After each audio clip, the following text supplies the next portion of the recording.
Frères noirs africains, de nos jours, nous assistons à une montée en puissance de la xénophobie en Afrique. Et cette xénophobie, pour la plupart du temps, elle n'est pas orientée vis-à-vis de l'agresseur d'hier. Mais cette xénophobie est orientée vers les peuples africains. En temps normal, mes chers frères africains, cette xénophobie n'aurait pas dû exister. On n'aurait même pas dû en parler de xénophobie entre Africains si et seulement si les mentalités des Noirs africains étaient alignées aux lois de la nature. La nature a fait de nous, Africains de peau noire, la nature a fait de nous des frères. Et il ne faut pas violer cette loi naturelle. Sinon, on subit les conséquences. Aucun Africain ne doit chasser un autre Africain. Aucun Africain ne doit considérer un autre Africain comme étranger sur la terre, n'est-ce pas, dans le pays dans lequel il habite, dans le pays dans lequel il réside. Aucun Africain ne doit considérer un autre Africain comme étranger sur ton sol. Ça ne doit pas exister entre nous, Africains. Les Africains sont des frères. Maintenant, nous, Africains, on se plaint beaucoup de notre souffrance.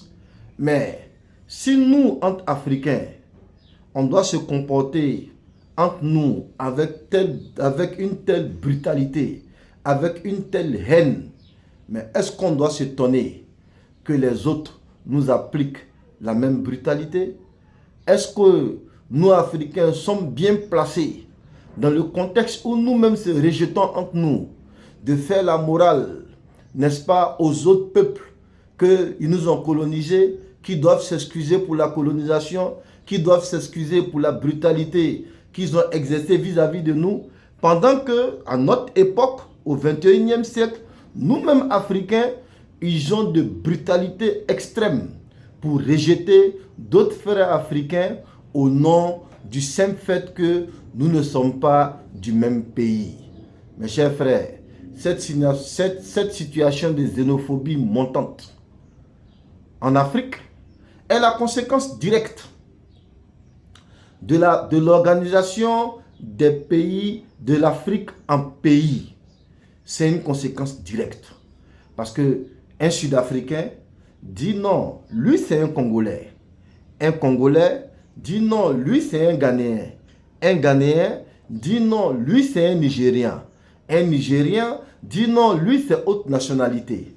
Donc finalement, l'organisation de l'Afrique en 54 pays différents, en 54 nations différentes, la conséquence là, c'est la xénophobie. C'est la xénophobie à laquelle nous assistons et avec d'autres fléaux. C'est pourquoi, frères africains, nous, membres de l'AFNA, de l'Association des frères noirs africains, tenant compte de tous ces fléaux qui fragilisent la fraternité africaine, pensant que avec un passeport unique africain,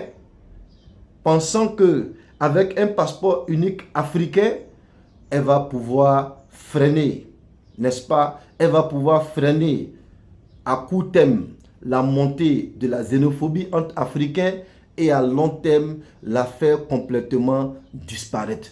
C'est pourquoi, frères africains, nous, l'AFNA, restons convaincus que le passeport unique africain s'impose aux Africains pour leur union, n'est-ce pas? Pour leur union, pour leur sécurité, pour leur fraternité et bien évidemment aussi pour leur liberté et aussi pour que les Africains puissent profiter entièrement de leur richesse. Donc, rejoignez-nous à l'AFNA pour plus d'informations.